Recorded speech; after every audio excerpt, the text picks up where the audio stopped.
How about that, huh? Am I in frame? Do you see it?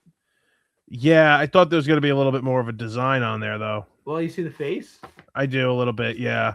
I think it's really cool, actually, and I put a lot of work into this. So, whatever.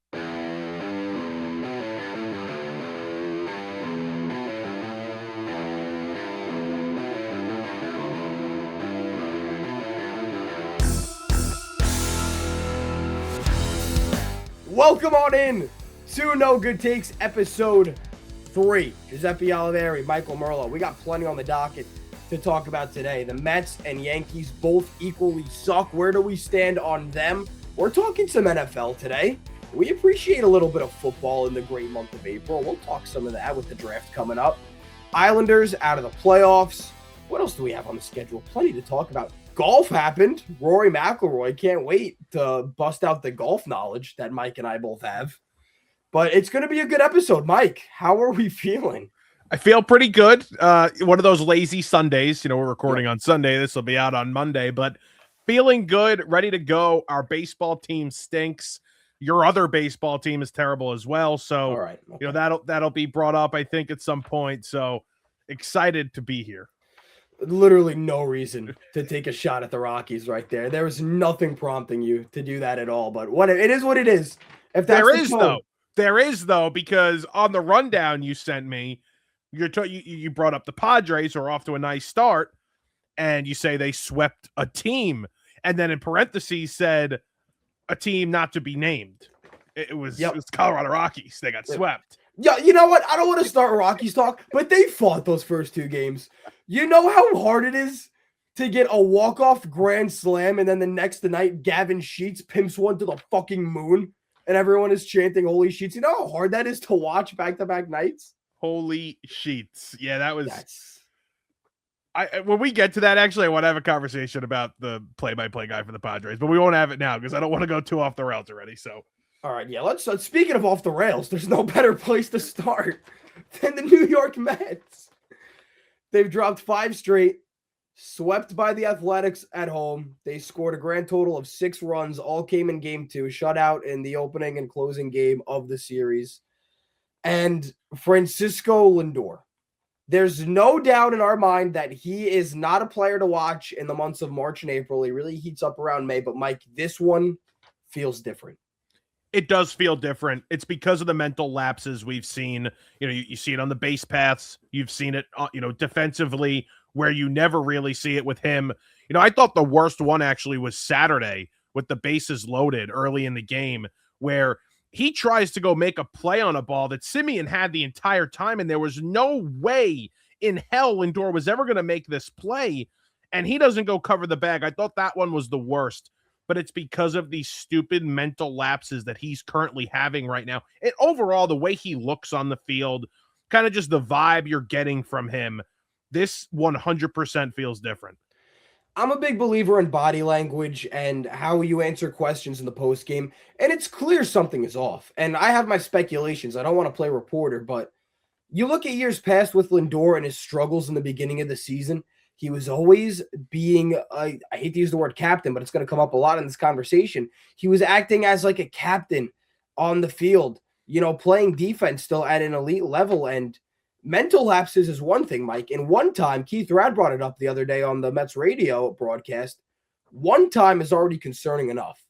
But we've seen this now. You can count on one hand, maybe 2 at this point, the number of lapses he's had. I can't put a finger on why. I don't think anybody could put a finger on why. It's incredible. I mean, we could go through him. I mean, he gets picked off, right? He doesn't know how many outs there are. That's in one game. You have the play on Saturday. You have that stupid double play ball, which I don't know if he's able to turn it, but it was Friday night. He just throws the ball flat-footed. I don't think he turns that, but still, it just looks off. Everything looks off. And you know something? Late last season, too, his defense, not that it was bad, and he's still going to be a, productive defensive player, somebody that, in terms of the WAR numbers, it'll still be pretty high. But his defense kind of fell off a little bit, too, towards the end of the year. I was listening to Howie Rose and Keith Rad on my drive home today, and They brought up a really interesting point about Lindor and how this kind of got swept under the rug, but I do want to bring it up, whether it's true or not. I think it's worth the conversation to have. Where Francisco Lindor has David Wright's locker in the Mets clubhouse. That's not a mistake. That's not a coincidence. There were murmurs from the 2024 season and on up until this past offseason that Lindor would be named captain. And even though captain in baseball is more just a title than anything else, it doesn't carry the weight, say, that a hockey team has a captain, which, is up for debate, in my opinion. But for Francisco Lindor, I think to really believe that he was going to be named captain, and something that I think he rightfully earned at the time, and then for Steve Cohen to come out in this offseason and say, as long as he's owner, there won't be a captain, kind of feels like something that he thought he was going to have swept right out from under him. And I understand how that can impact a guy mentally, but Mike, we're going on almost over a year now of this guy in the captain conversation, and now it's clear it's not happening. How much does it affect a guy this on into the conversation? I mean, you're a $340 million player. You were the first guy here, really, that kind of, it resembled the change that Steve Cohen was going to bring to this organization. So you kind of became the face of this team. And even with Soto here, who makes more money and is a better player, you need to still be that guy that's been here the longest, and he is now. I mean, you look at Alonso's gone, Nemo's gone, McNeil's gone. Like, now it's really you. This is really one of those seasons where they've needed him the most. You could still be a leader without being a captain. And, maybe he thought this was going to happen and it meant so much to him. But the responsibility that you hold playing shortstop for this team, making the amount of money that you do, that in itself should be enough to be a better leader and to go out there and do whatever you can to help the team win. He's not doing that right now. And it's a shame that you talk about Francisco Lindor, and this is the light we're talking about him in. Not even that he's bad on the field from a playing standpoint, from a mental standpoint, that there's something going on behind the scenes. For the last year or so now, every single time there has been some sort of drama, some sort of stir up in this clubhouse in a negative light, Francisco Lindor's name has been brought into it. That's not trying to speculate. That's not looking for clips. That's just a fact. The fact is Lindor's name gets brought up almost every single time, whether you believe it or not. I'm not in the clubhouse. You're not in the clubhouse. We don't know what's going on. But the fact that no matter what, whether it's Nimmo, McNeil, Soto, Lindor's name is on the other side of that. And at first, I just brushed it off my shoulder. But now seeing how he's acting at 32 years old at this point. And again, if you want it to be your team, act like it's your team. You still can. It's frustrating. As a fan, it's frustrating. Just because nobody's putting a C on your chest doesn't mean you can't be a leader. Just like they've had guys in the past. I mean, Nimmo was really a leader on this team along with Lindor, more so than Alonso. I mean, think about who was getting the text messages in the offseason about big moves. It wasn't Alonso. It was Lindor and Nimmo, which people don't realize. Nimmo was a big-time leader, had the in with the owner. It was Nimmo.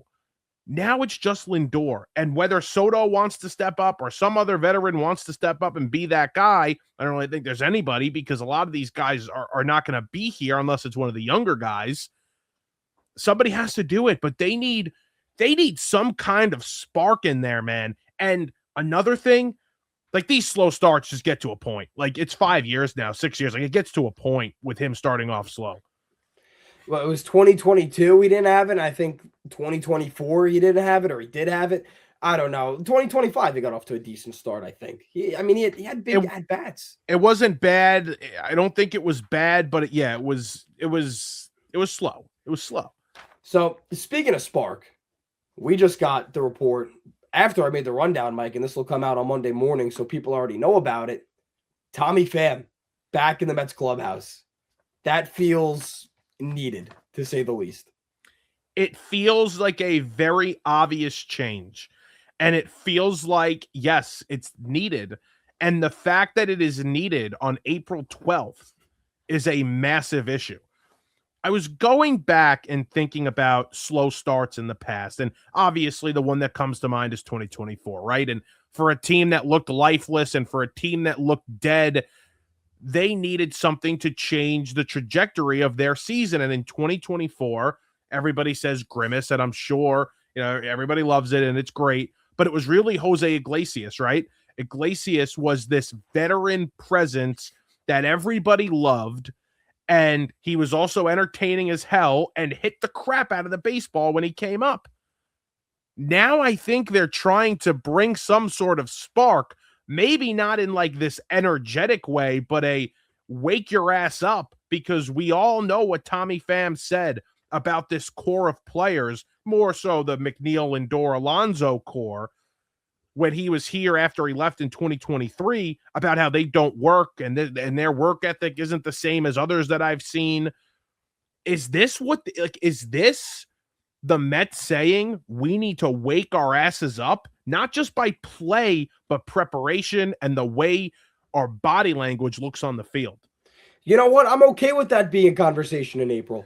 I'd rather it be a conversation in April than in the dog days of summer when the Mets are 10 games under 500 and you're seriously questioning everything about this team. I'd rather do this in April. I'd rather Tommy Pham come up and try to wake some guys up in that locker room. And again, back to Lindor, he's got to be one of them.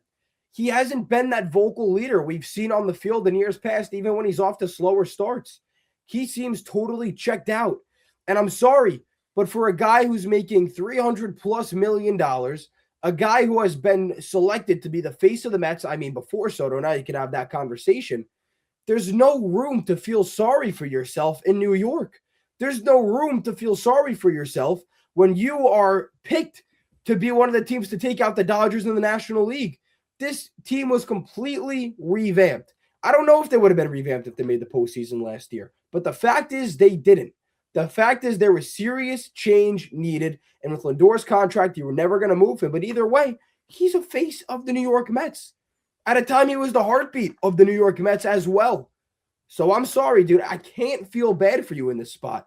I can't sit here and defend poor body language. I can't sit here and defend when you're lifeless in your post-game interviews when you just had another terrible game in big spots.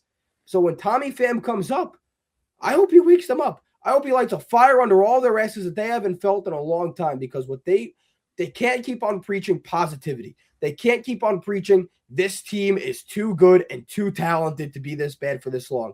Because the truth is, we said the same thing in 2023. We said the same thing in 2025. We said the same thing in 2021 at the back half when they fell off. When is it going to change? It has to be now. It's a great point. And I don't know what I want Mendoza to say after these games, but I am very tired of, oh, these guys are good. These guys, they're working. They're good players. They're professionals. They're going to get this right. Because he said that for 3 months last year, and that never happened. And there were two Hall of Famers on the team, right? It never happened. It never got there. So I don't know. I don't know what I want him to say, but I'm done with they're going to get this right. They're too good. That's what I really hate, is they're too good. They're not too good. They're not good right now. This isn't a good collection of ball players right now. And until you see something to change that, then I'm sorry. I don't know what's going to happen. And I think Mendoza's on a hot seat. I think he's on a serious, serious hot seat. And I know who's going to replace him if he does get fired in May. I'll tell you that. Who would be that replacement? Because it's a serious conversation now, I think. Well, let me see if you can guess it, because I'm going to do Back to the Mets immediately after this, and that's my bold prediction for the day. Now, obviously, these are going to come out at the same time, so it doesn't matter.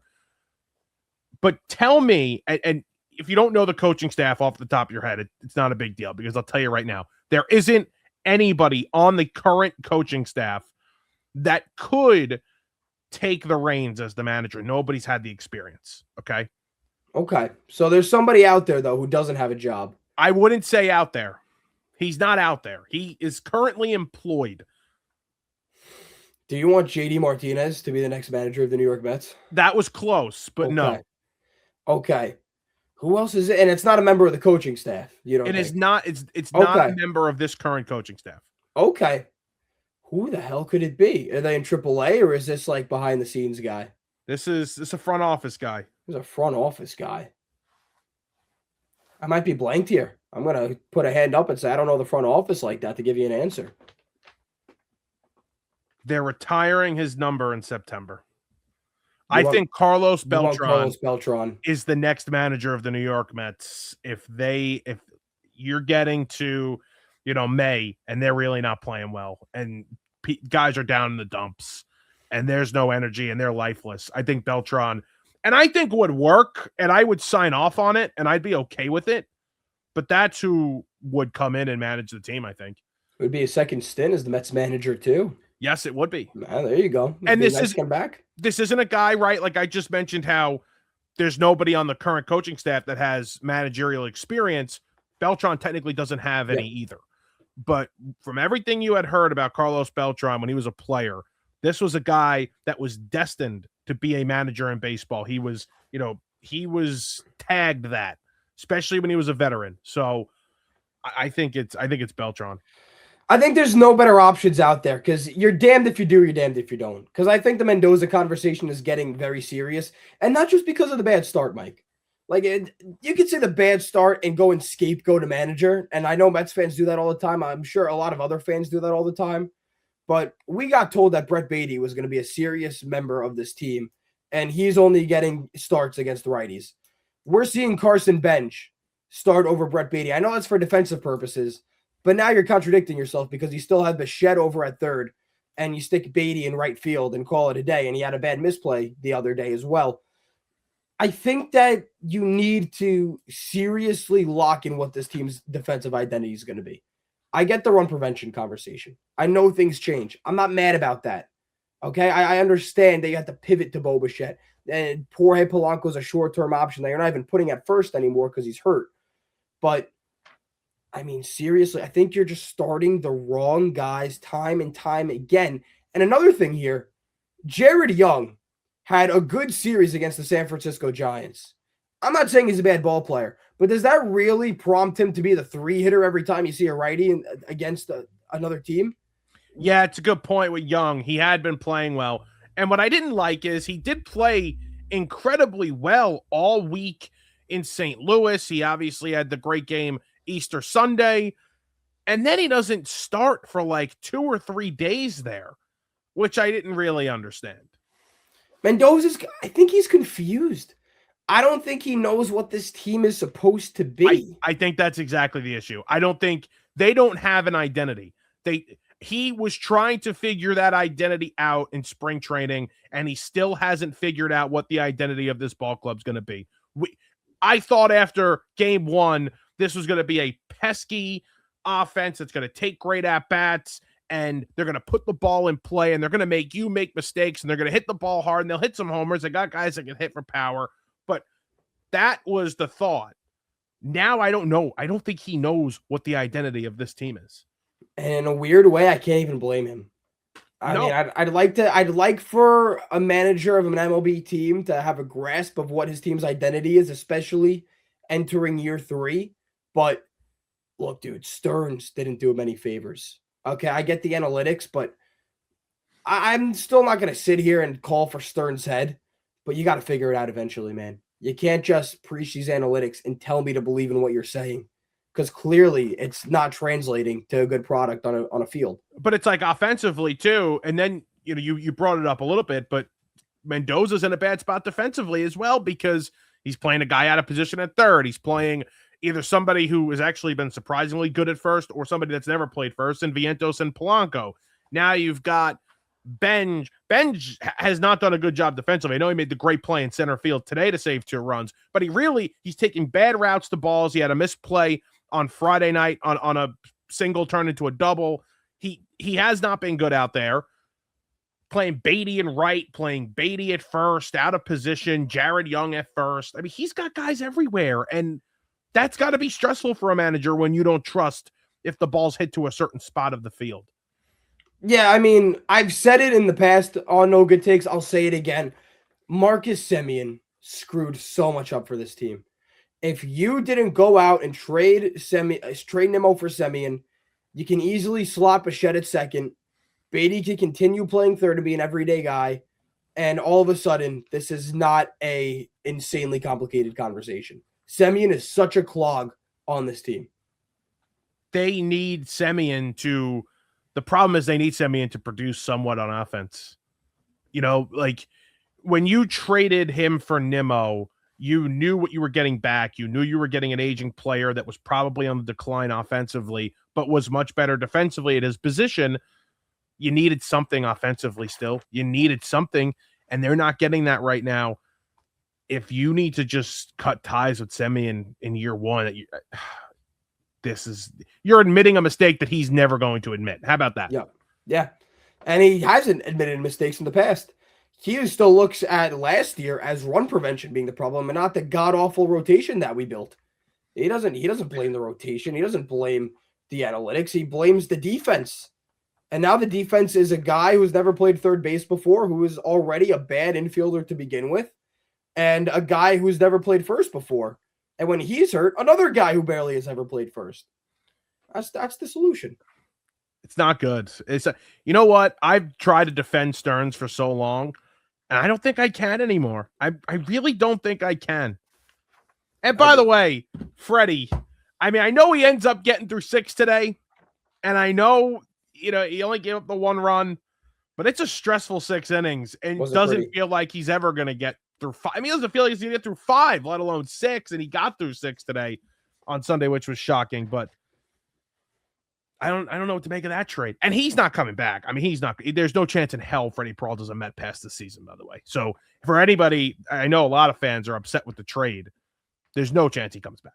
It's been a bad start. I mean, look, we can sit here in June and July and laugh at this conversation, and the Mets have totally figured it out. But as of right now, there are holes. Okay, that's a lot on the Mets right there, and a lot of bad things. And it's weird because now we're talking about the Yankees, who have also lost 5 straight, whose offense has also looked completely stagnant.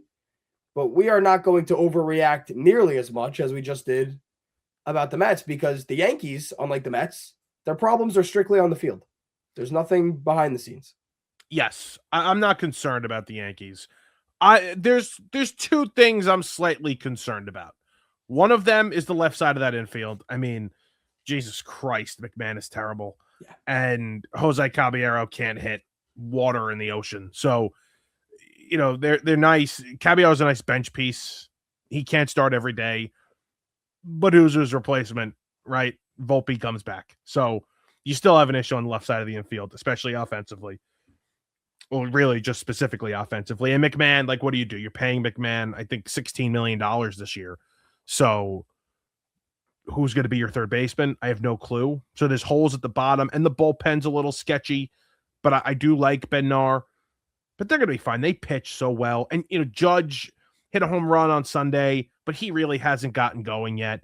And Jazz, as annoying as he is, Jazz isn't going to be this bad all year. He's going to be a productive offensive player. He's not going to have 50-50, but, he'll still hit 25 homers, steal 30, 35 bags. They're going to be fine. Speak for yourself. I'm in on Jazz. Pencil him in for the MVP. Like, it's decided. It was decided before opening day. Oh, he's getting a 50-50?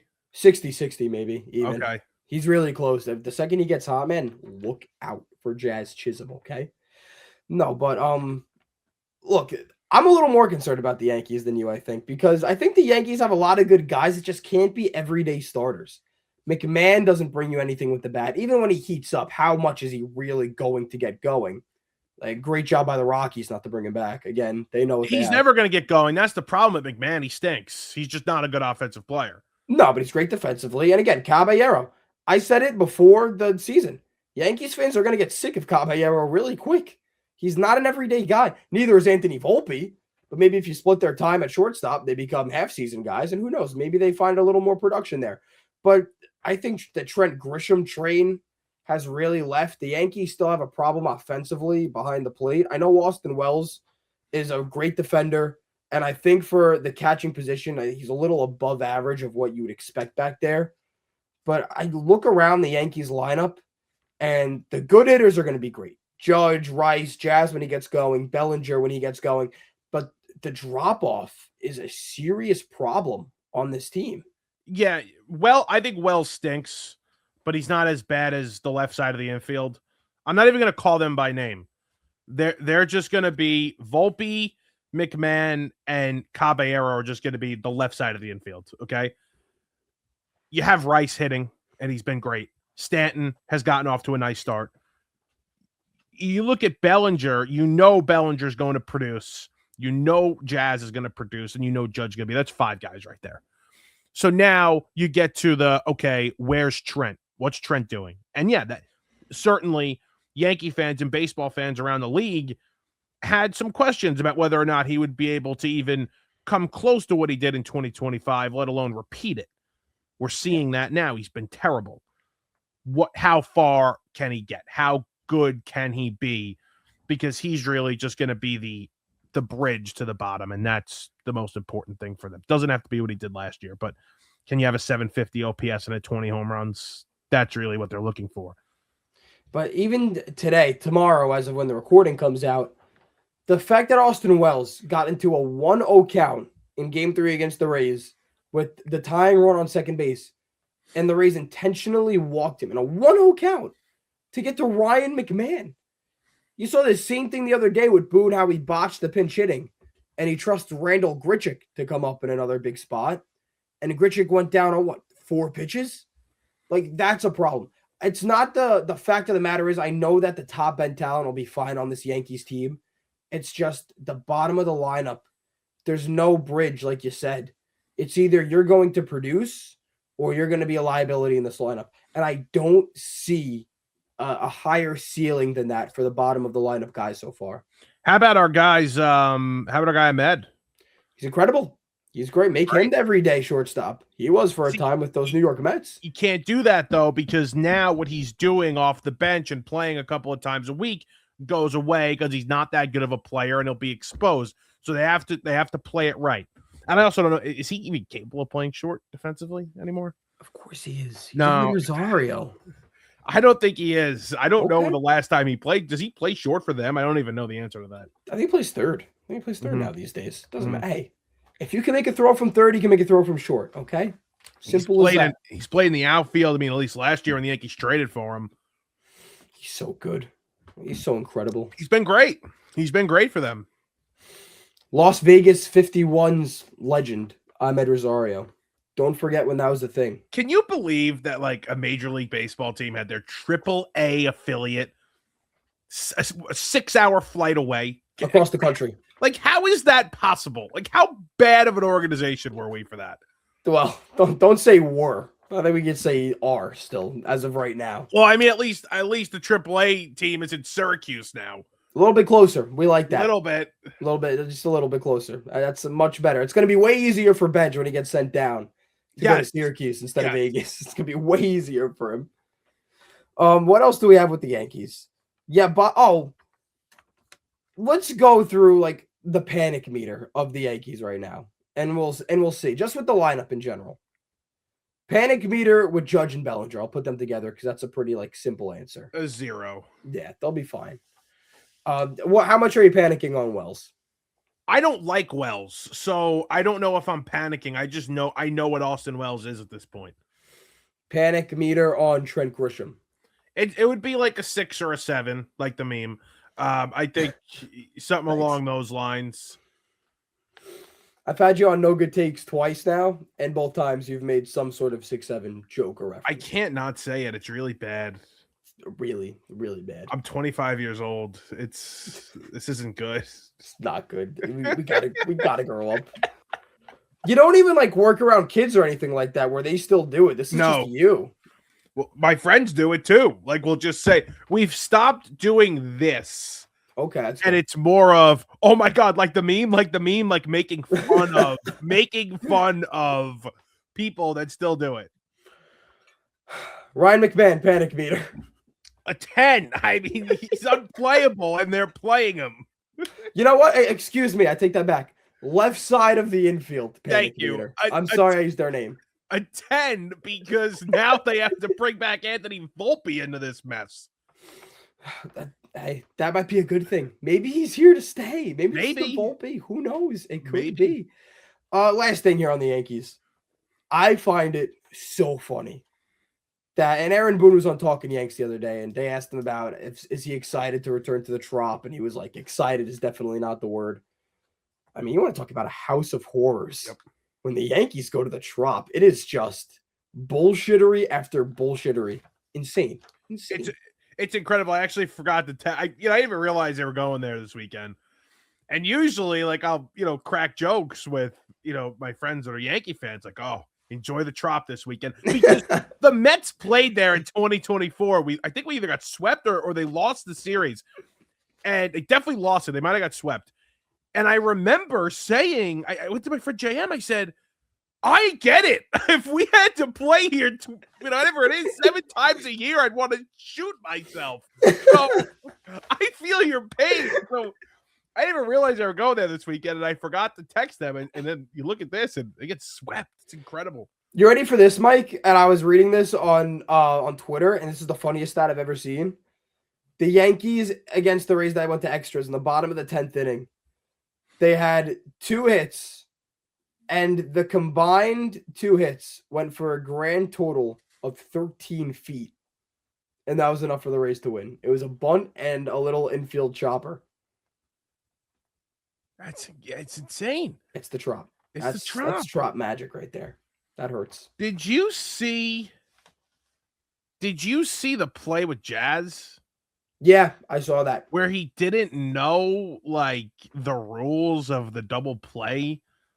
That made no sense. I mean, look, the angle that he had, the only play he had was the home. Like, that's the only thing you were going to be able to do in that scenario. There's no way you're turning 2. You're already in front of the runners. You're on the lip of the grass.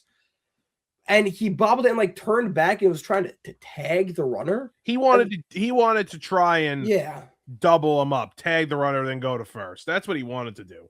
And then what did he say? That I don't even know if it's a force out at first if I tag the runner or something like that? It said, like, if I think I don't know, I'd have to read it again, but like going to first and then go, I don't know. Like, he had me confused, so he must have been really confused. It's a tough play. I think he got a lot of shit for that, actually. And I was seeing a lot of the backlash on Jazz. I'm like, that's a tough play, dude. They just go home, make the play and go home, and that's it. You're right. That's his only play there. Yeah, I mean, even then, I don't know if he was even going to have time to make that play. If he did everything as smooth as possible, you're going on contact. Bases are loaded. And the Rays are a pretty fast team. It's not like that's an underhand lob. You got to really get that in off balance, fired at home. Like, that's a tough play. Yeah. I'm with you, Jazz. MVP season is still loading. We're with you. Don't worry. No, don't say we. Everyone in BTO media is with you on this. Nope. Bunk is with him, definitely. I don't even know if that's true. He's with him because we're all with him. I don't think he's a big Jazz guy. Hey, if you guys actually watch this, comment down below. Are you with Jazz Chisholm? We might be the only 2 comments. I'm not commenting. I got it. Log in for me. All right, Mike. Are you ready for the music to start? I can't wait. All right, here we go. Okay, here we go. Music has started. Mike, your Islanders kiss the playoffs goodbye. That stings. Embarrassing, and very sad. Patrick Waugh firing, like you said, does nothing and feels like a wasted season. Hey, sexy Dexy, he might be doing the dance somewhere else because he wants out of New York or at least a new contract. Giants are in a bad spot. They have to pay him. They have the money to pay him. I just don't know if he's going to be worth the money down the stretch of this contract. Tell me, Mike, what was more impressive? Jeff McNeil going 6 for 13 in his return to Citi Field, or all of the defensive stops he made? Probably the defensive stops, because him coming back to Citi Field, you absolutely knew that he was going to hit. Didn't make any of those plays once for the Mets last season. Last one here, Ben Rice might be the worst at challenging balls and strikes in the MLB. That was really, really bad. I saw the video you put. That was disgusting, and I don't know what his defense would be there. We stopped at exactly a minute. That was the most perfect New York minute I think we ever had. No, we didn't. That was exactly a minute. I already turned my phone off, but believe that it was there. That was good. That was really impressed. Good. I'm impressed. Yeah. I mean, somebody said it that he challenges purely off of emotion. Like if Ben Rice wants to stay in the at bat, he doesn't even think logically. He just taps the head. I watched the video. Yeah. Was he trying to say he didn't challenge it? I don't know. I mean, listen, we did. Listen, I've been going like this a lot, while I'm watching the games. Okay. Yeah.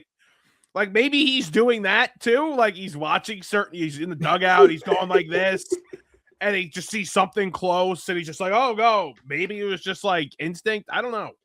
I mean, there have been guys that have lost way more challenges than him. I don't think MLB updated it today because I went to go check and it said he only lost 2. I think he's lost at least 3 now, like including today. There's guys who have lost 5 or 6 at this point, but it's the way he's losing them. 90% of the ball has been in the strike zone every time. This is interesting. Hey, at least he's smacking the piss out of the ball, though. He's got that going for him. Yes, he is. He's living up to every expectation that Yankee fans thought that he could.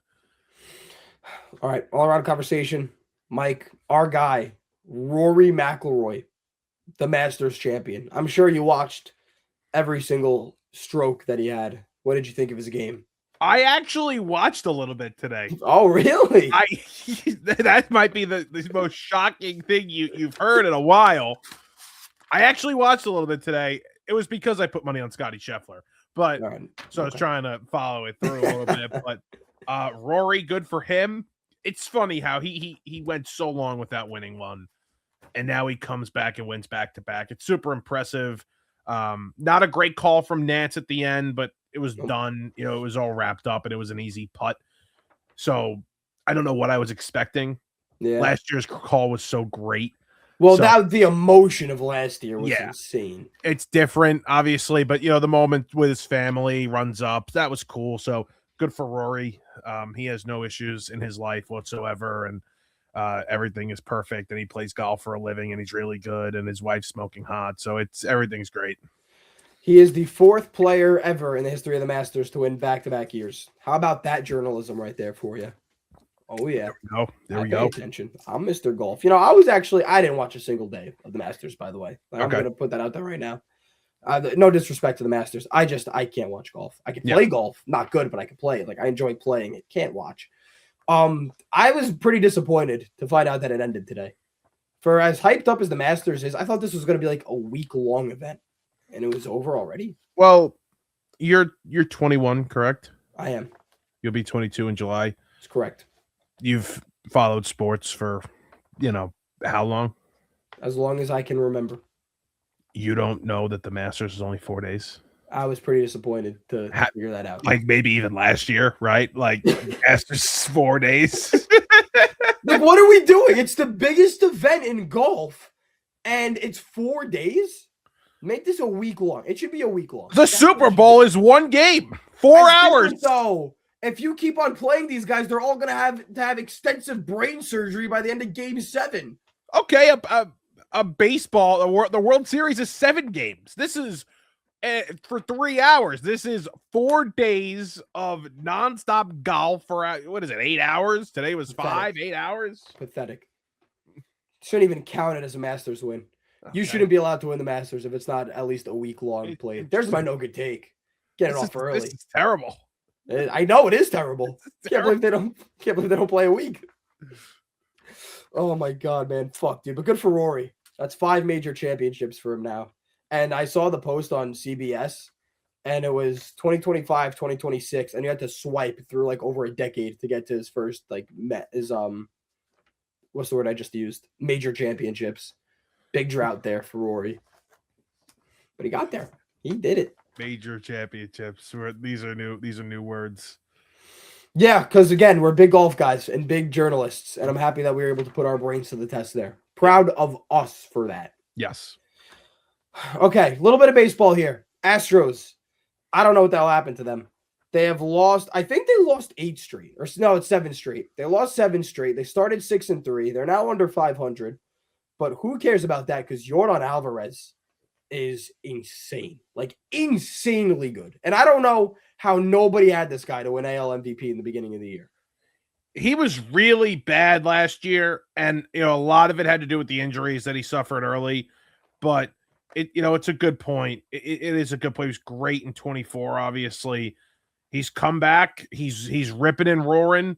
He's got a 515 on base percentage. His OPS is over 1,300. So it's been a great start. But, Gigi, I didn't like this team coming in to the year. I thought they'd miss the playoffs. But if you're getting this Jordan production that could carry an offense for an entire year, maybe there is some hope. But Hunter Brown, I'm pretty sure, is hurt. So they got some issues on that pitching staff as well that I think is holding them back. Yeah, I wasn't in love with this Houston team. I thought it was really cool that they were able to. Who's the Japanese pitcher they got that I just don't remember his name? Tatsui Amai. Amai is his Nice. last name. Amai. We'll just use Amai. We won't butcher your first name, Tatsui. Yeah. Please forgive us. But I thought it was cool they got him. It was really fun to see a Japanese player not go to the Dodgers. Yeah. Murakami, thank you as well. And I don't know. I just thought it was fun that players wanted to go to Houston. And that kind of gave me a little bit of hope to say, maybe they can be something. Maybe Altuve can turn back the clock for another year.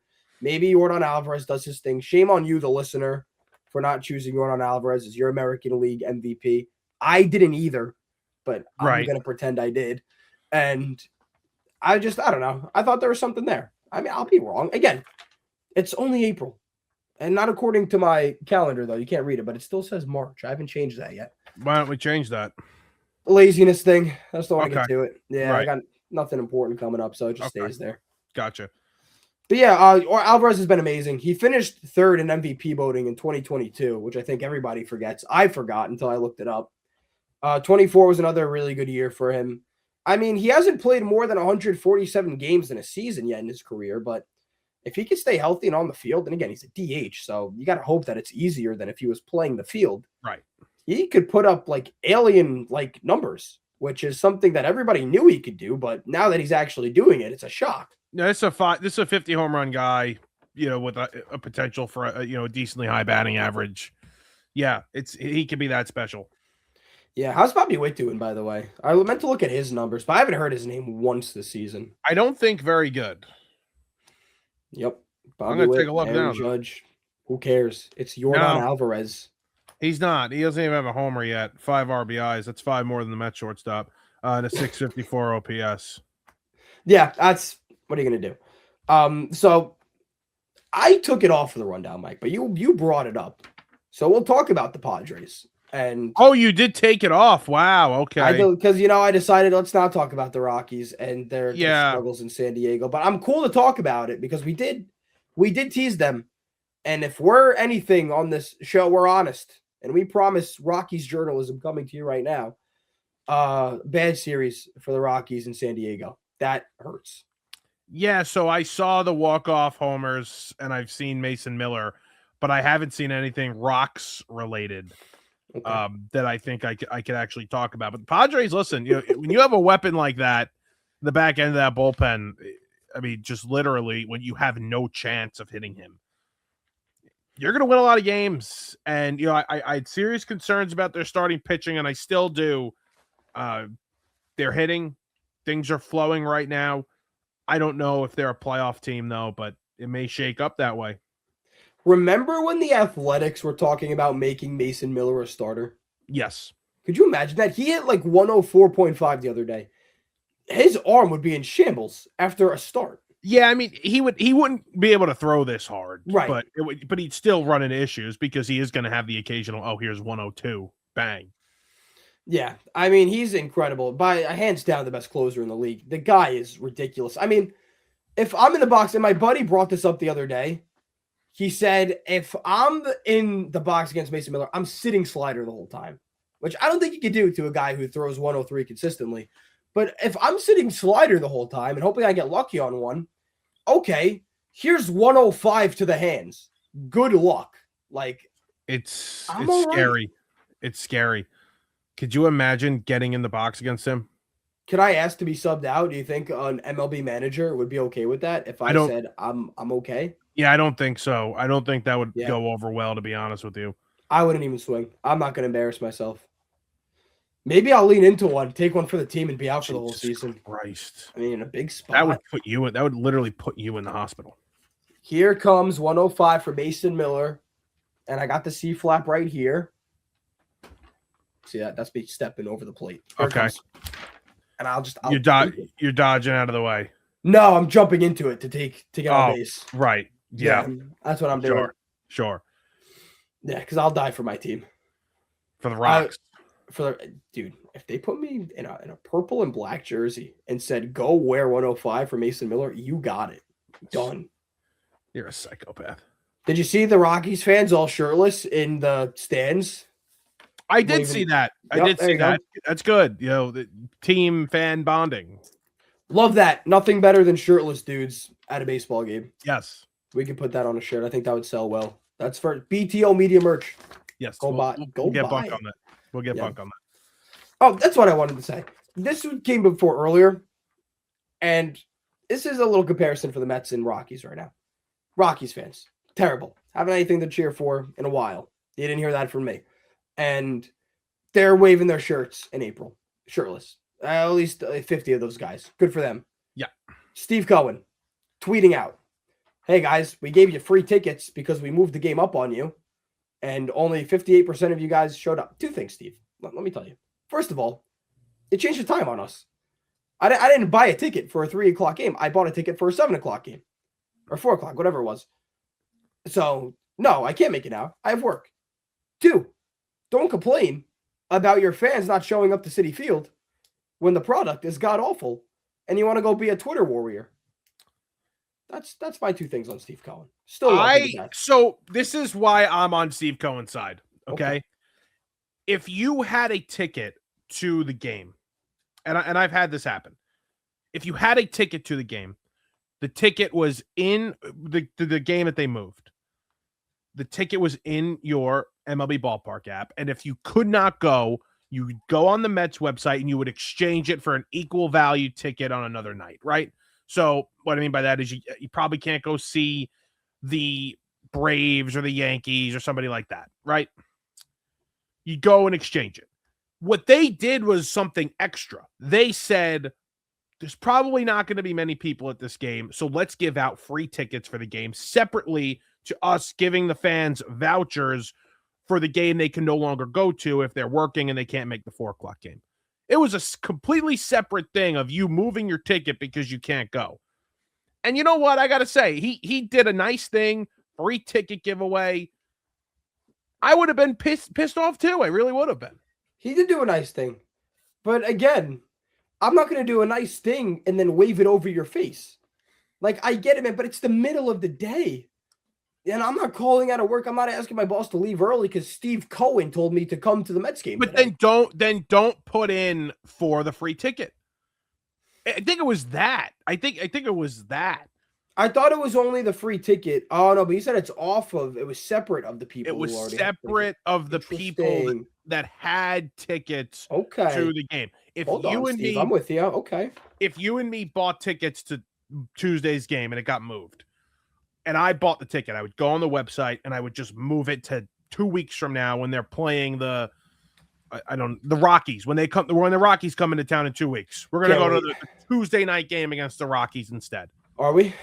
We could if you want, and that would be the easy switch. You could do that, and then on top of it, they gave out free seats, and no one showed up. 58% of the winners showed up. Yeah. Crazy. All right. Okay, Steve. You have a right to be a little mad. That's why I was on his side, actually. I'll give it to you, Uncle Stevie, but put a good product on the field, and then I will defend you even more. Nobody cares if they're winning. No one cares. All right, last thing here.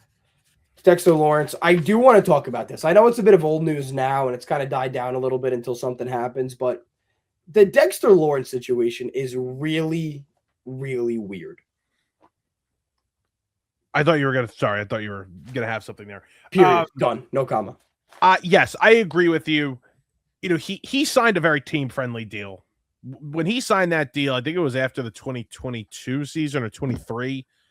It was a very good deal for the Giants. I remember walking away from that like, wow, I thought he was going to get a lot more. Yeah. He doesn't have any more guaranteed money on this deal. Mm-hmm. He wants to be paid for what he has done. He wants that big $30+ million a year deal. And honestly, I just don't think that he's in a spot right now where we're going to get the best football moving forward from him. Like, I think his best days are behind him. Yeah, I think so too. And this year was a really big catalyst for it. Whether you want to say injury or not, the truth is he's been double teamed in the past before, and he wasn't feared anymore. And that was the biggest thing about that. I don't think teams looked at Dexter Lawrence as a guy they had to be scared of for the first time in a long time. And I was talking from John Boy Media, talking Giants Justin Pennick about it. He was telling me about how like, he felt like something was off all year long. And, he was right. And it's weird for a guy who has been so good for the Giants for so long now, one of the only bright spots on this team for the last few years before this new identity is waved in. I get the contract situation. It's weird for him, out of all people, to not be bought in to what the team is doing now. Yes, I hated how he handled the end of the year. Okay, I thought that, and listen, you thought it was injury management, right? You thought it was him trying to manage this injury, and I'm trying to pull up his stats here from last year, but he missed games. I mean, he took himself out of plays, and I understand he had the major injury, but I don't like that because now that was all positioning for a new contract. That was all trying to keep himself fresh to go into now this next season. I hate the way he handled that now, knowing what we know about him wanting a new contract because he doesn't want to leave. He wants to be here, right? Like the Giants, so. I think he's going to be a Giant. Like I think they're going to pay him because there's so much money cut on the, off the books. They have so much free space the next few years. You got to pay Neighbors. Obviously, you're gonna have to pay Dart and Carter at some point, hopefully. But there is money, there's space, so that's why I ultimately think he'll be a Giant. And it's weird because you look at a lot of the other guys on the defensive side of the ball, and a lot of them have had their contracts restructured, at least at some point, but not Dexter Lawrence. They never touched that contract. The only guy. That's weird. And again, to a guy who's not getting any more guaranteed money from a Giant standpoint, why would you? Like he's paid, that's it. But not for Dexter Lawrence. I get it. I get the title that you had, and I don't think that he should not be paid. But I think you got to have a realistic standpoint. And again, if you can pay Darius Slayton $36 million over 3 years and name him a captain on your football team, I'm sure you could find a way to come to an agreement with Dexter Lawrence. I hope. They will. I don't think it's anything you have to stress about. I think he's going to be a Giant. We won't lose sleep over it. And hey, if they want to deal Dexter Lawrence and get a good return back, like again, I'm not going to shut the door on that. That's my thing. You can get a first and a third. You get a first in next year's draft, which is going to be loaded. Look, dude, you got Brian Burns, you got Abdul Carter. We'll see where the Giants go with the draft. We'll get to that now, actually. It might not be the worst thing in the world, but the Giants' run defense has been so bad over the last few years, and he's such a big catalyst of why their success there when they actually do succeed. But it's been bad. But it's been bad with him. That's the one thing. Bad with him. Yeah, it's not like a great excuse and a great reason, but they've been bad with him there. So I understand they'll be worse, but you're telling me you draft Sonny Styles this year and you figure something out in the middle and then you get a first next year and an extra pick this year. It could work. I don't know. I don't know either. So let's talk about the draft and then we'll go to our top 5 list. This is gonna be a fun top 5 list. We'll close out the show with that. We'll start with the Giants. Mike, dude, every day I hear Jeremiah Love's name a little bit more and more. And I'm not having a good time. I'm not, because it just brings me back to the fights that I used to have in high school with Giant fans about Saquon. And I think more people realize that this would be a mistake now than they did then. And it's funny because it actually would make more sense now to draft him with the spot they are in with their roster than it did in 2018. But regardless, I'm still pissed off about that. It's 8 years ago. But yeah, I don't think they're going to have the opportunity to pick him. So that's why I'm not like as worried. Like I think Arizona or Tennessee take him. So I'm fine with it right now because I don't think he'll be there. Look, I don't think the Giants offensive line is in a bad spot, especially compared to years past. But like I think Bunk made a video about this a while ago. And he said, well, look at the Cowboys when they drafted Ezekiel Elliott. And that's a total different circumstance when you look at the Cowboys' offensive line at the time. That was like somewhere you knew your running back could succeed. And look, I know Scattaboo isn't around for the long haul, not with the way he plays. But he was really electric last year. It's the best way to put it. He was a good running back. Tyrone Tracy is a good running back. I'm cool with the whole running back by committee thing. Give Scatterboo the majority of the touches. Tracy a good third down back. I'm cool with that. You don't need Jeremiah Love as this game-changing running back because, again, you have game changers on the offensive side of the ball already. Given if how Neighbors comes back, Isaiah Likely is an insanely sneaky pickup for the Giants that I don't think people are going to realize until the season actually starts. But again, I think start year 2. I think they'd have an incredible offense with him. They would. They would. I don't love their offensive line. I still like the guards that they have signed are not good. This guy from Baltimore stinks, but whatever. He's a rotational backup piece. If you told me, and I guess it wouldn't make any sense, but I would be okay with them drafting one of the tackles. I like the kid from Miami because, and I'm not going to try and pronounce his name, Maui Woa, whatever it is. I'm okay with that pick because you could play him at guard. So I can play him at guard for the first couple of seasons. We see where Thomas is at. We see where Illuminor is at in a year or two, and then you evaluate it. But he's your future tackle. Yep. But I have a guard for right now that's going to be productive. So I'm okay with the offensive line boring pick at 5. I'm fine with that. I'm fine with that. Caleb Downs seems to be the sexy name that's going around. And I'm not the biggest guy on the college prospects. I'm not going to act like I'm this huge college expert. But look, given how the defense is looking, given the lapses as the Giants have had in their secondary over the last couple of years, how Joe Shane let McKinney walk and then decided to take in Javon Holland and the cornerback situation. Paulson Adebo. List goes on, man. That's just the tip of the iceberg. But to bring in a guy like Caleb Downs, who is regarded in such a high standard, just to give you something on the defensive side of the ball, I'm cool with that because the Giants defense, that secondary needs a lot of work. It does. I think you have to have some trust in Harbaugh, though, that him and Denard Wilson, the defensive coordinator, are going to get something out of the guys that are here already because you have spent a lot of money on them. Yeah. So one of the things about bringing in a guy like Harbaugh is that the guys on your team are going to become better. So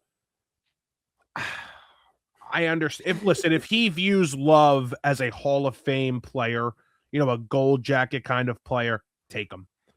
But if it's not at that level, I don't see it being this massive need, and I would ultimately pass up and take a Styles or an offensive lineman. It's weird because I want to look to the future, but I also want to look to the near future. Near future, you got Dart, Neighbors, Jeremiah Love, a possible, Cornell Tate, the wide receiver. That's still probably going to be in conversations come draft night. That's a really exciting young offense with guys that you don't need to pay right away. On the flip side of that, that's an exciting offense down the line. You're going to have to pay a lot of those guys, and you won't be able to. And look at Cincinnati. They paid 2 wide receivers the big bucks on top of Joe Burrow. How has that turned out for them? You don't have money anywhere else to go. Mm-hmm. So you can't put it all to the offensive side of the ball. But for the short-term deal, it would be fun to watch. But again, the Giants aren't in a short-term position to go out and win a championship. No, they need to be building for the future. And again, if Downs is that guy for him, if Styles is that guy for him, you go defense. But I know that he's not happy with the offensive line. He's said that multiple times. He's not okay with where they are at. So if you wanted me to put money on what position it's going to be, I think it's going to be tackle. Yeah, that's not a bad choice. For the Jets, I think this is so funny. Before we even get into the Jets conversation, that they miss out on Mendoza by 1 pick. They missed out on Trevor Lawrence by 1 pick. We sit here and we bitch and moan about the Mets a lot. It could always be worse. And thank you, Jets fans, for showing me once again why it could always be worse. It could be worse. I think the Jets are in a really good spot the next 2 years. I got to tell you, I have so much optimism with the Jets right now. Okay. It's almost scary. When will that end? In 2 years? 2 years, probably.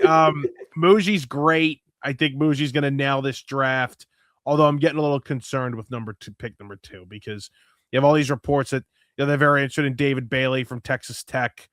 I think Reese is a guy that is just a defensive changing player. Somebody you're staying up at night thinking about.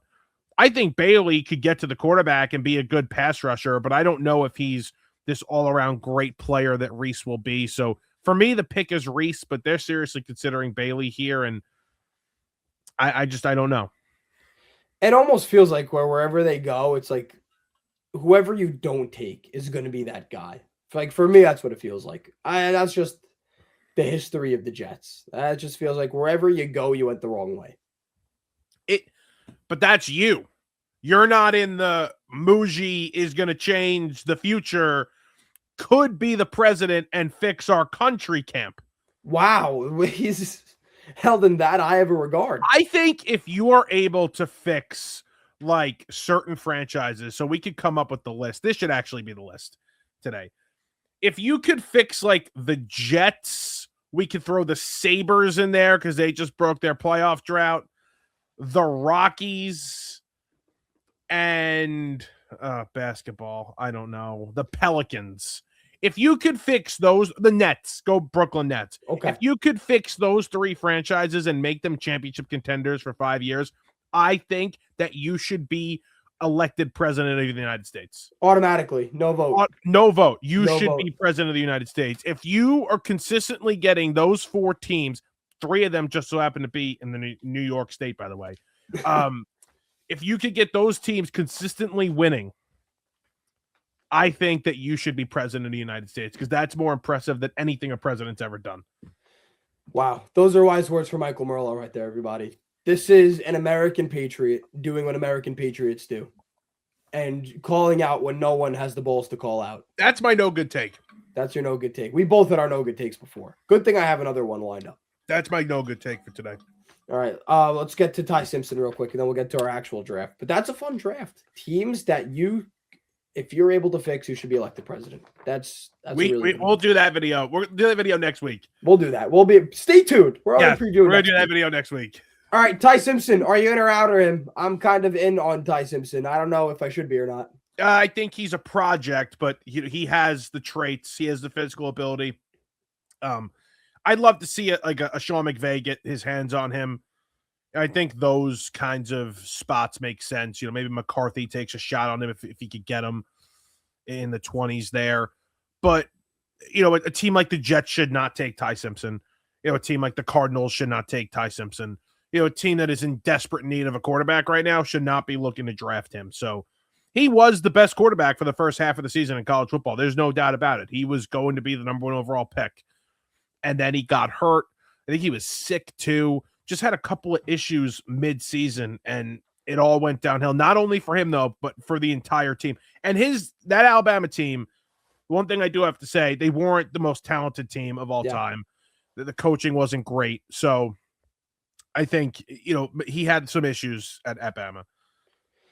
With Ty Simpson, and for anybody like in a Jets boat or an Arizona boat saying take him, what's the worst that could happen? Here's the worst that could happen. Ty Simpson isn't a quarterback that you could take and just abandon next year. If you take Ty Simpson, this is a guy you got to commit to for the next 2 or 3 years at least to see what you got. And you're seeing it with the Vikings now with J.J. McCarthy. You took him late in the first round. It's a guy you committed to. Obviously, his scenario is different. He tore his ACL before he even played a snap in a regular season NFL game. But now you're committed to him when you don't want to be. You committed to him over Sam Darnold, who just won the Super Bowl. You're committing to him now, and now you have Kyler Murray in there in a weird quarterback battle, but it's not a quarterback battle because why would you bring Kyler Murray in if he's not going to be the starter? But why would you draft J.J. McCarthy and choose him over Sam Darnold if he's not going to be the starter? That's the scenario you're going to get in if you take Ty Simpson, especially for the Jets or the Cardinals, who are almost guaranteed to be picking in a really good spot next year in a deep quarterback draft. You would just be shooting yourself in the foot. You'd be setting yourself back. You nailed it, Mike. I don't think a team should be taking Ty Simpson if they're in desperate need. He should be a project quarterback. The Rams are at 13. I'd love to see it. I would love to see Sean McVay get his hands on him. And, of course, he would probably be the next Tom Brady because what McVay touches turns to gold. Right. So, you let Stafford play another year. He does not touch the field. He wouldn't even dress. Nope. He wouldn't even dress. Stenson Bennett would. Georgia legend, by the way. Right. Yes. Yes. Did he die? Like, what's going on there? Nope, he's not dead. Still there with the Rams. Okay. I don't think he is with the Rams, but he's not anywhere, and nobody knows where he is. Alive, which is good. Need him to be alive. That's big. Yeah, it's everything with the draft. I'm super excited for it. Another year of our teams picking in the top 5. Yeah, we're getting so close to it. It's like, all right, now, like today, I saw a tweet actually that said we're one Wednesday away from our annual draft day watch party, and then bang, Thursday draft. So yeah, I'm pumped. It's got to suck for teams that are consistently good to not be excited to pick in the top 5 in the draft. Like, that sucks for them. This is our Super Bowl. It's become a holiday. It's a holiday, yeah. Since the end of Eli Manning, this has become a holiday. Well, let's just hope that this is the last time we're picking in the top 10 for a very long time. How about that? Look, dude, if the Giants win 7 games next season, I'm over the moon. All right, that's my feeling. Over the moon's a lot. Maybe if it's 7, I wouldn't. 8. How about 8? That's 1 game difference. 1 game difference is over the moon. Yes, I'd be better with 8. Okay, we'll do 8. 8 games over the moon, 7 games on the moon. How about that? Okay, that's good. All right, top 5 time. Me and Mike have compiled a list of our top 10 New York draft busts. Mike, you're either going to love mine or hate mine. I'll let you get the first pick. Alrighty. This is my so this is my first pick. Like, okay. Zach Wilson's 1. He was taken 2nd overall. You brought it up before. The Jets missed on Trevor Lawrence, but there was so much love and so much hype about Zach Wilson. He was supposed to save the New York Jets. They obviously picked him at number 2. I have Wilson as 1 for what could have been and just the excitement. And they did have some young players there that were very productive. So I'll go Wilson as the first one. I'm going to my New York Rangers. Capo Caco.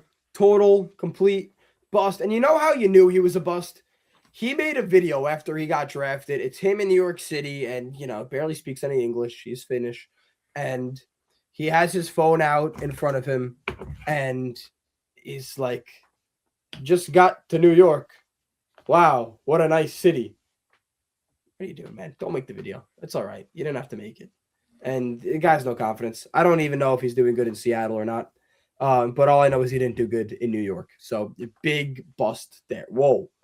Capo Caco. Let's rewind. No bust for Capo Caco, but he is a bust. Wow. I went to high school with Alexi Lafreniere's girlfriend. Oh, really? Yes. What? I did. And they're dating now. They are full-blown dating right now, yes. Wow. Do you have her number or anything? So hey, how's Alexi doing? Could you do that? I don't think I have her number. You want me to check? It'd be cool if you did. Can we add her to this? Let's swing her an No, invite. we can't. No, we can't do that. It's been incredible since Panarin got traded. By the way, not to go off topic, the Los Angeles Kings traded for Artemi Panarin. They might miss the playoffs. I'm sure Thank you, Chris Drury. This guy, another win. Liam Greentree's been a stud in the OHL. Thank you, Drury. I don't have her number. That don't sucks. have her number. Okay, that's all right. We didn't need to call her. It's okay. Yeah. Not a must. Sorry. It's okay. All right. Do I go or is this Snake? What's going on? No, you go here because I guarantee you're not taking any of my guys. Evan Neal. I mean, Evan Neal is 2. He was the 7th overall pick. He's top 10 pick. And he seemed like almost a perfect prospect. He played left tackle at Alabama. He was unbelievable. And for him to be as bad as he's been in the NFL, he played the best competition his whole college career, to come here and be this bad and then have the issues he did with the fans and the off the field stuff. It's just, it's incredible how bad he's been. So Evan Neal, it does not get talked about as enough as one of the biggest busts, maybe the biggest bust in Giants history. Could be. It very well could be. And again, it's one thing to be a bad player. It's another to handle it like how he has handled it. He said a lion doesn't concern himself with the opinions of sheeps. That's honestly tough. Like, all kidding aside. Okay. I'm with you, Evan. I got you. I see what you did there. Ready for this one, Mike? Let's see if you pick up on the theme here. Vitaly Kravtsov. I don't know what that is. Exactly. That's why he's a bust. That's why he was the Rangers' first round pick. And you don't know who he is. That's two New York Rangers taken. Are you just going all hockey here? I mean, I'm mixing it around. I'm not just going all hockey, Mike. Okay. All right. I'm going all Rangers. Oh, okay. To make a point on how bad they are at fucking drafting. That's Okay. the point. That's why I was excited to do this list. But please, your pick. My next pick. I'll go Ahmed Rosario. He was the top prospect in baseball. Technically not a draft pick, but, a prospect, a guy that there was so much excitement about. He ended up being a bust. I understand that they traded, him as part of a package for Francisco Lindor, but, this guy was supposed to be the shortstop of the future. He was number one prospect in baseball, supposed to be a legitimate player. That's like 3 Ahmed Rosario mentions tonight, by the way. Love that. Incredible. So I'll put Ahmed on here, and I'll take him as one of the guys in baseball, at least. Yeah, that's fair. I mean, he was I remember his first game as a Met, and it was like this huge deal. And like, here's our guy. Not our guy, but we got our guy from our former guy because we got Lindor, who is no longer our guy because Soto is the guy. You with me still? Yes. Sorry. Yeah. They actually you're getting a little chirp right now from the Mets chat. Oh, really? What are they saying? Go ahead. What could they possibly be saying? I can't say it. I can't say it. I'm going to laugh too much.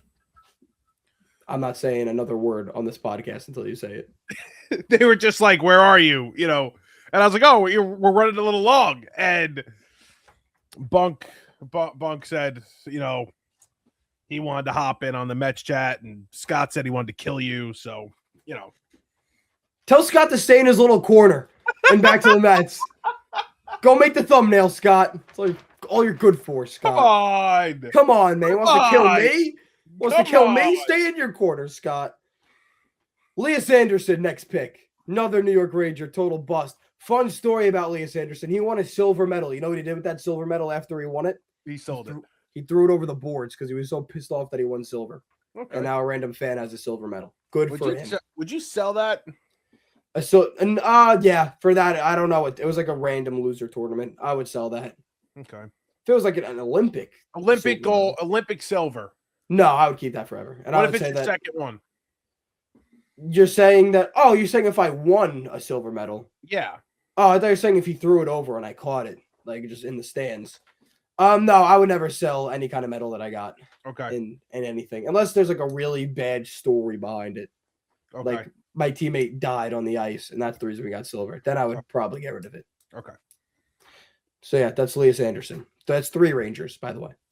Okay, we're going all Rangers here. I'll go Sam Darnold for the Jets, another quarterback from the Jets. I was convinced Sam Darnold was going to be great. I was convinced that Sam Darnold was going to change everything about the Jets.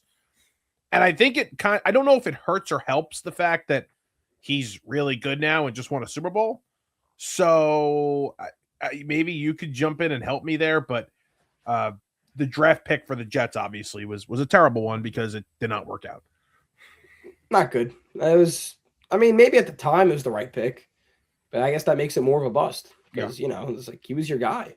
Right. He had a really bad start, and good for him that he found his way. But that took a trip to San Francisco. That took a trip to Carolina, I think, at a point. Yes, sure. A trip to Minnesota, definitely. Yep. Without those stops, he doesn't become that guy. So not all hate to the Jets. He had a lot of growing up to do. Here we go, Mike. This is another fun one. Brendan Othman of the New York Rangers. No longer a Ranger. That sounds familiar. Well, let me give you a little backstory on Brendan Othman. Highly touted guy. I think it was the 16th overall pick. Could be wrong about that. Don't quote me. You can fact check me if you want. You don't have to. He was somewhere there. Yeah. Up and down. Never got consistent playing time. Could have been traded in a package for Jake Gensel. Do you know who Jake Gensel is? I do know who Jake Gensel is. So in 2024, the Rangers were a really good hockey team. It feels a lifetime ago. Cup talk, as we once said. And they were about a Jake Gensel away from being a Stanley Cup contending team. Brendan Othman could have been in a package to go to Tampa Bay for Jake Gensel and other prospects that nobody knows anymore. And Chris Drury said, no, Brendan Othman is too valuable. Okay, sure, Chris, whatever.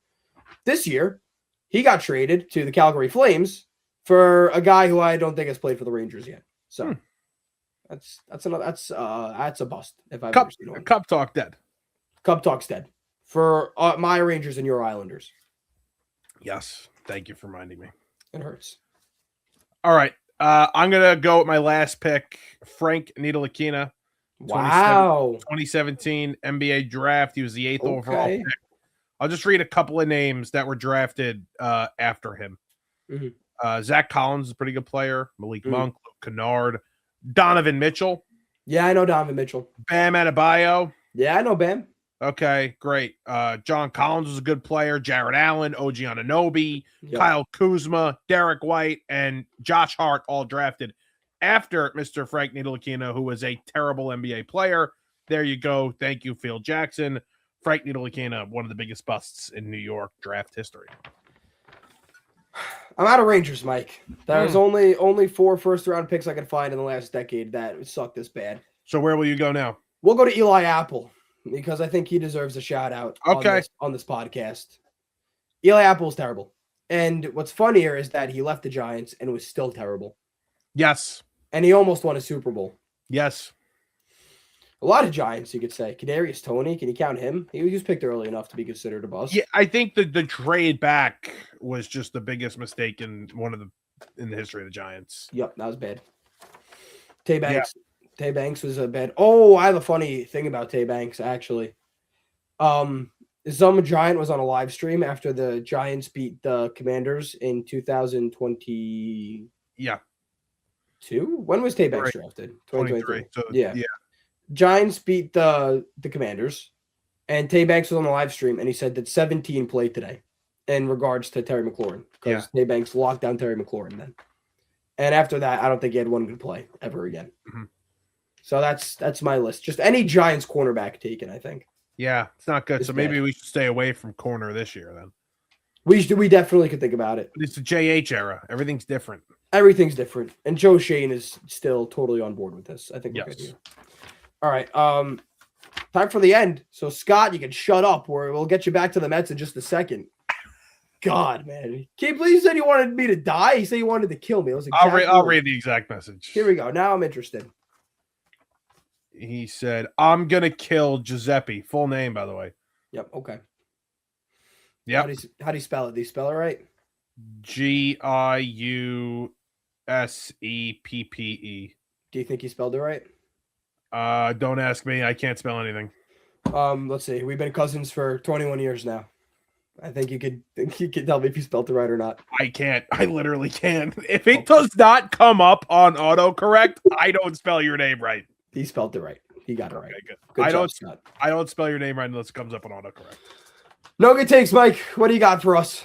I mean, I really love. Can I use my president's one? You can use your president's one. That was a good one. Okay, I believe that if you are able to fix certain franchises in sports, and we could get a list, it's a small list, but like the Jets, the Rockies, the Nets, the Mets, and you can make them consistent winners for a 5-year period, you should automatically be elected president. No vote, nothing. If you are able to take one of these disgusting, terrible franchises out of the dumpster and get them winning again, I think that's a harder job than being the president of the United States. No election, no nothing. You're in. Nothing. I don't care. I don't care where the current president is sitting. You're done. Goodbye. Yep. Thanks for coming. Yep. I'm with you, Mike. That's a really good take. I got a take, and it's not even a bad one, but I've just been dying to get this in somewhere. So here we go. Be ready to boo me. I don't follow the PWHL. I know. I don't watch women's hockey. This is bad. And I've seen a lot of everyone watches women's hockey. I don't, but okay. Put the pitchforks down. It's okay. I respect That's what the league is called? The PWHL, Professional Women's Hockey League. Got you. Okay. Yep. I got one up on you there. You don't even know. Yep. They got this sick rule where how the draft order works, it's not by losing. It's to prevent tanking. The second you get mathematically eliminated from a playoff spot, that's when your points after you get eliminated start adding up, and you want the most points. Like, let's do baseball, for example. Baseball is going to be way easier to explain this to you. My Rocks, they're usually our Rocks. They're usually one of the first teams to get eliminated mathematically each year from the playoffs. The second they get mathematically eliminated, each win they get for the rest of the season adds up to a better shot at getting the first overall pick. Interesting. Okay. But the catch is like, well, there is no catch. This is me explaining what the catch would have been. Say that I'm in a playoff spot until the last day of the season, like the Mets, for example, and they miss out on the playoffs on one game last year. They have 83 wins. They would automatically go to the top of the line. No, they wouldn't, because the wins only start to count after the team is mathematically eliminated. So the Mets would have had 0 wins. The NBA might have to get in on that. Hey, Adam Silver, we're here, man. Hire us. We got nothing better going on. The NBA really might have to get in on that. It's a really cool rule. It prevents tanking, and it still gives the worst teams a head start because they're mathematically eliminated before everybody else. That's legitimate. That's legitimate right there. PWHL is cool. PWHL, the women's league, which I now found out that's what it stands for. They're figuring things out over there. You know what the New York team is called? No. The New York Sirens. Nice. They go wee wee woo after every goal. I'm sure that's really annoying. It's probably really annoying. Yeah. I found out that cricket, a lot of people bring whistles to the games, and they're blowing the whistles all game. Like, that's brutal. Yeah, that's bad. All right. Anything else you want to talk about, or are we done here? Can I put on my bag and say goodbye to everybody? You can put. Oh, you have a bag now? Yeah. Someone didn't watch episode 2 of No Good Takes. I did not. I did not. Here it is. How about that, huh? Am I in frame? Do you see it? Yeah, I thought there was going to be a little bit more of a design on there, though. Well, you see the face? I do a little bit, yeah. I think it's really cool, actually, and I put a lot of work into this. Whatever. That's episode 3 of No Good Takes for you. Giuseppe Oliveri, Michael Merlo signing off. We'll see you guys all next week, and now Mike can go record Back to the Mets with impatient Scott Perez. And that's it. We're going to see you guys next week. Mike, you got to end the recording again. But goodbye, everybody. We're going to catch you all next week.